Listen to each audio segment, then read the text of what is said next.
Hi, I'm Pat and welcome back to the channel. Today we're going to replace the control arms and the end links in this 2014 Subaru Crosstrek. If you're new to the channel, please click on the subscribe button and ring that bell for notifications. I like producing cool car content and you're not going to want to miss it. So today we have Alana's car. She has this Subaru Crosstrek and it has nearly 100,000 miles on it. We noticed that we were under the car that these particular bushings were worn out. So we went online and we found these MOOG replacement parts. So we're going to replace the control arms and the end links at the same time. And the reason for that is because I want to go ahead and ensure that even though those end links may be okay and serviceable, we need to take them off the car anyway to replace the control arms. May as well do this because it's such a savings. Now there are links in the description for your convenience if you do want to pick up these parts for your car, but we're going to get started so Alana no longer has to worry about these bushings wearing out. So I'm going to use this 19mm lug nut removal as well as an impact wrench. There'll be a link in the description below if you're interested in getting these parts. Now that I've removed the wheel, we can get a better look at what things look like underneath the car, and you could tell that this particular bushing is really cracked. So this is definitely due for replacement. Now I did take some time last night and I let this sit overnight. I sprayed some penetrating fluid on all the bolts that I need to access, and that'll make it a lot easier to complete this job. The one bolt that we really need to focus on though is what holds the control arm to the steering knuckle. So here underneath the car we can actually see this is where the ball joint connects to the steering knuckle, and this is the back side of the bolt, but this also has a split in it, which is kind of difficult to see here on camera. Let's take a look around the front side. So here's the front side, and we could see that here's where the actual bolt is that we need to remove. And you can see right behind that bolt is that little split. This actually accumulates a lot of water and a lot of debris over time. So I made sure to spray this down very well with some penetrating fluid. Now we can obviously hit this with heat if we need to, but we want to be able to back this bolt out slowly. We don't want to break this off, because if we do break this bolt off and it's stuck in the back side of this, we're going to have to drill it out. So some other places that I want to make sure that I hit with the penetrating oil is the end links here, because I'm replacing the end links, but also here where the control arm attaches to the frame and this side of the control arm. You can see here's the bolt that actually holds this bad, and it's really bad, bushing to the car. You can see some of the cracks here on the underside as well. It's definitely due for replacement. All right, so for our end links here, I'm using a 17mm socket, and inside the 17mm is actually a Torx bit in here. It's a T40. Now, depends on which year and model of Subaru you have. This could be different, but this is a 17 and a T40. So the first thing I'm going to do is actually just break it loose with a socket, but then I'm going to use a box wrench and then put the Torx bit in here in order to prevent the part of this end link from spinning. I'm just going to stick a pipe over this to make it easy to break it loose. Yep, it's already starting to spin. So then I'll do the same thing on the top. So for the top part here, I'm actually going to need to stick the breaker bar and the socket up on the top. Wow, that's tight. I might not have hit this with enough penetrating fluid overnight. Just got to be careful. There it goes. Okay, now that we've broken it loose, I'm going to go ahead and use the T40 bit to keep this from rotating while I use a socket here. And I like these ratchet sockets. So if you're interested in these, there's a link in the description. But ultimately, I'm just trying to prevent the inside from spinning while I'm turning the bolt, or the nut on the outside. All right, so I went ahead and removed the bolt here on this bottom side. Now, this is not easy to get in and out right now. We could actually try to work it here by twisting it a little bit, and now we could remove it. So this is out of the way. We won't need to put this in until we actually complete the control arm replacement. So we'll take care of that next. So the next step in the process is to remove this brace right here. These are two 17mm bolts, and once this is out of the way, we can then remove other parts. So I'm just going to use a 17mm socket and a pipe. In order to get good leverage, I'm going to hold on to the other side of the car and give it a pull. It's not torqued down too bad, but it's better to use this in case I need it rather than to struggle with just the socket and the and the driver. All right, so I'm going to use a 19mm impact wrench in order to remove these two brackets, or these two bracket bolts, which will give me access to the actual bushing itself, because these are torqued down probably to in the order of 111 pounds-feet. So it's going to take a little bit to get them out.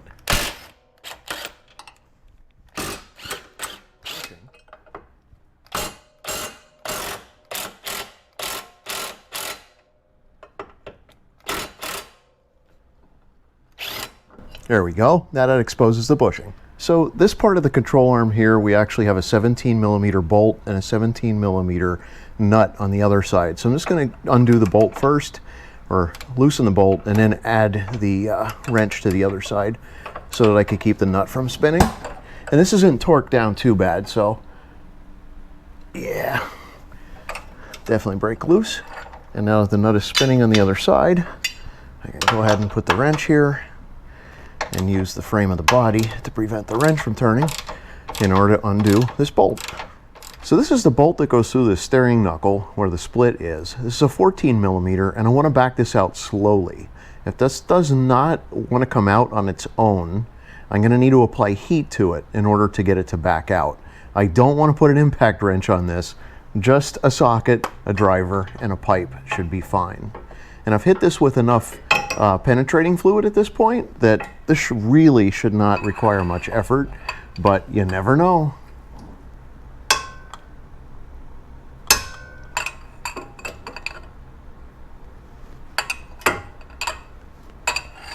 I think we might be good to go.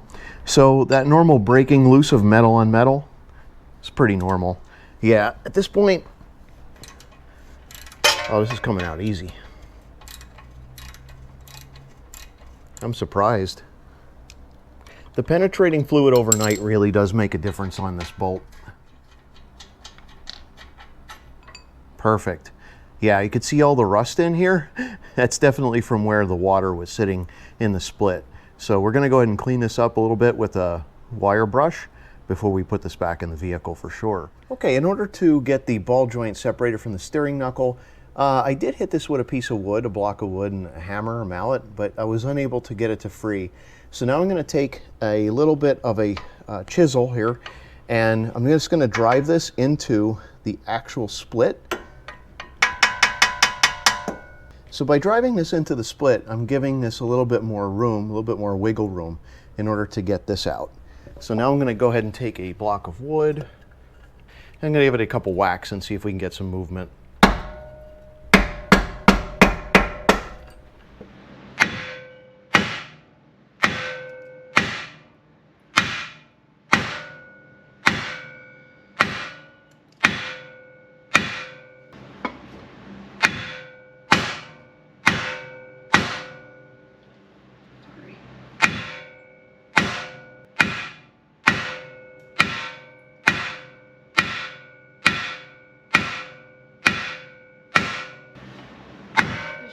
Because I'm trying to hold it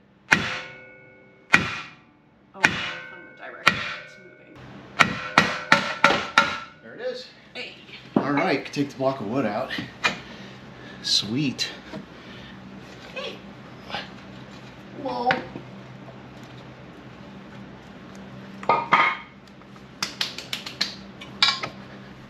Okay, so off camera, this required a lot of different strategies. Alana was holding the wood while I was hitting it with the hammer from the top, and we finally were able to get this gap. So the difference between the steering knuckle and the bottom of the ball joint, we're almost all the way out. It started to give here. So I'm going to go ahead and relieve these other bolts and nuts so that I could take the rest of the control arm and jiggle it in order to get the rest of the ball joint out of the steering knuckle.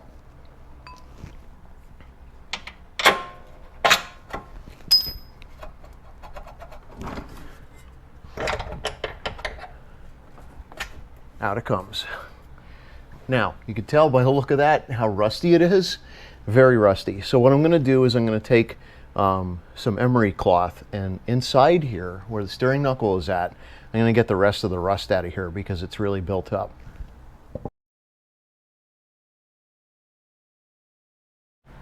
All right, I'm ready to install the control arm. So let's take a look at some of the different parts that I'm focused on at this point. So here is the stud that's coming down for that flat horizontal pancake bushing, and here's where the other bushing goes in, and of course here is where our ball joint goes in. Now I went ahead and took some sandpaper. Actually, I used my Dremel tool and a sandpaper attachment so that I could clean this up, and you could tell it's a little shiny. That way it's all ready to accept the ball joint. So what I'm going to do is I'm going to start by putting this and this piece, using, of course, I got everything here on my lap, the control arm, into those two first, and then get it lined up with this one. And I'm going to take a jack and stick the jack underneath the control arm in order to seat the ball joint into this receptacle. All right, so what I'm looking at doing first is to try to get this particular part lined up. I know that when this is tilted down, this pancake bushing is going to be hard to get on this stud, but I'm going to try to get this part lined up here in the front first, the best I can.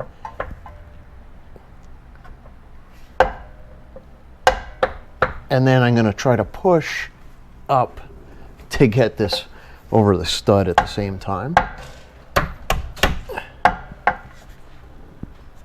And I'm also going to move the steering knuckle out. So now I actually have the steering knuckle and the ball joint are connected a little bit better. So if I can push up and at the same time push up on this one, I can start to get things more lined up. So I'm actually going to use a rubber mallet to help tap things into place, because they're not going in the easiest.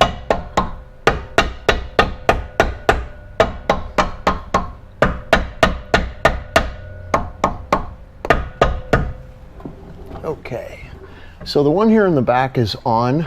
What I'm going to do is I'm going to start putting the plate over it and just start the bolts. Now, thankfully, Alana has gone ahead and put some Loctite on these bolts. I'm just using the blue Loctite right now. The red is probably more appropriate because it makes it more permanent, but the blue Loctite, I believe, is actually going to work very well to keep everything held together for our application. So I'm just starting everything and making it hand tight at this point. I'm just trying to make sure everything just rests in place so that we can get this other bolt started. All right, so I'm just going to use my socket and this 21mm in order to tighten everything down here in the back.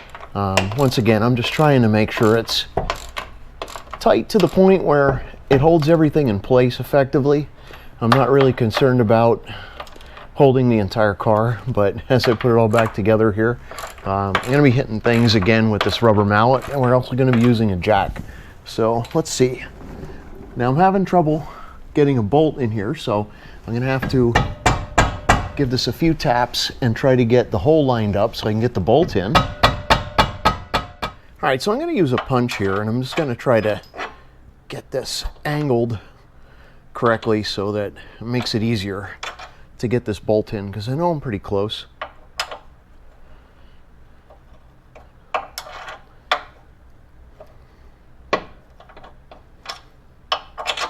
There we are. So in order to get in the rest of the way, I'm just going to give it a few more taps to see if I can get the rest of it lined up.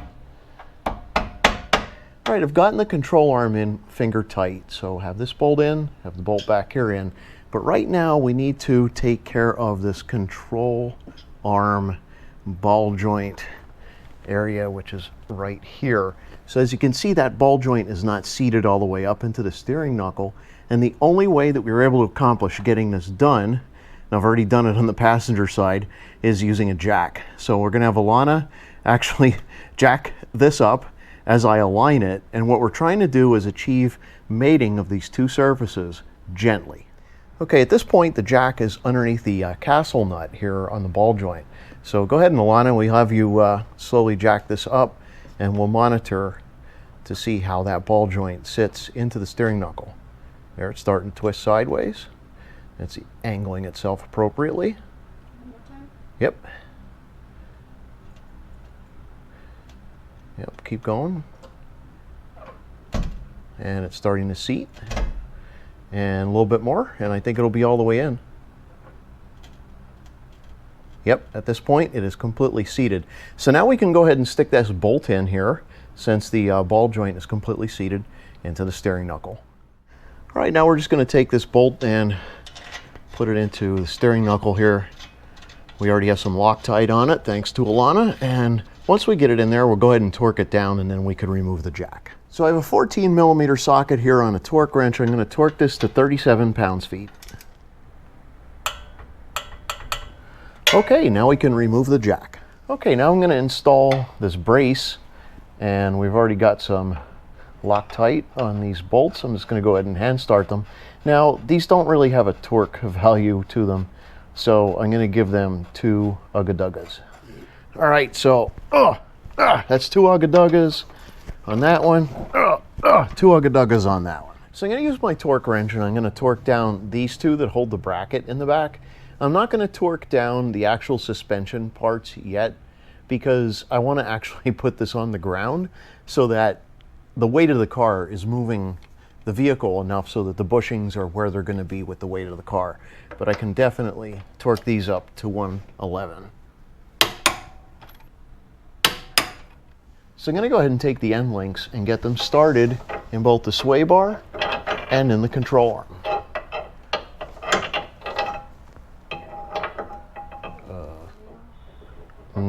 Here's the problem is this hits this, I don't have any clearance. All right, so we're going to go ahead and start to jack up on the passenger side of the car.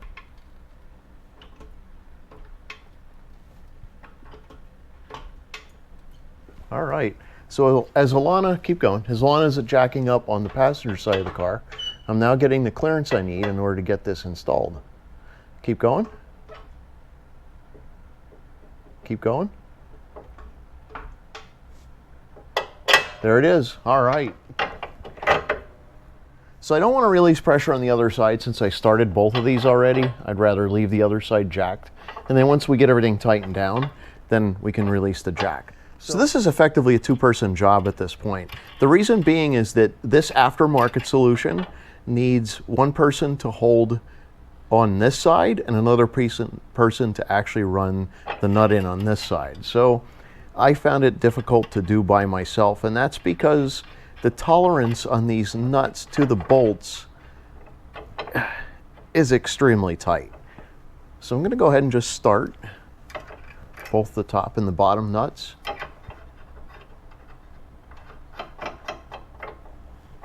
And then we're just going to use an adjustable wrench to hold the inner side while tightening the outside. Now, I believe these are an 18 millimeter. I only have a 17 and a 19 millimeter socket, so we're going to go ahead and use this socket to tighten the best we can. So there's no torque setting for this, so I'm just going to give it 1 ugga-dugga, and then we'll start working on the top one. So these end links that are on the sway bar actually have grease fittings, and I have a grease gun right here. So I'm going to take this, insert it on top of that, and I'm going to have Alana give this 1 pump. So if you go ahead and just pull towards you and push it in. There we go. Do 1 more. There we go. That's good. So we got 2 pumps of grease in there. We're going to do that to the rest of these fittings. All right, now I'm about ready to put the wheel back on. I'm going to also torque this to 88 pounds-feet for the wheel lug nuts. And then I'm going to lower the vehicle onto some blocks in order to put weight on it.